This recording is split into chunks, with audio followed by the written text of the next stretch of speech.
Guys, ulo ni sa dunggan sa baboy guys. Ako to nilipihan kay nagaplano ko guys nga ako ni chicharon karon guys para pulutan.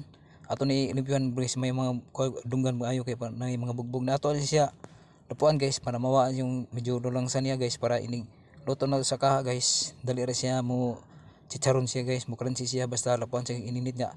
Timpla na tog tuyo guys. Nya human ato siyang himasimaso ni karon ta guys. Nya human mao ra ato butangan siya kuan siya guys gamay nga magic nya mga paminta mga biskon sa bitsin nya ato balikon og himasimas guys nya nagpainit pa ko og mantika guys na karon init kay huglan og unang iyang pinaka pagkaugkuan guys tambok para makuha na tong lan ang mantika nya karon guys napuan na siya nachicharon na siya guys og karon na ato ni haonon guys og ato ni siyang hiwa-hiwaon guys para ready ni siya sa pulutan guys nya daghang salamat guys sa inyong pagtan-aw guys bisag mubo ra ni ako video guys pero ayaw gyud mong kalimot pag share guys pag follow like o nya subscribe sa ako YouTube channel guys daghang salamat.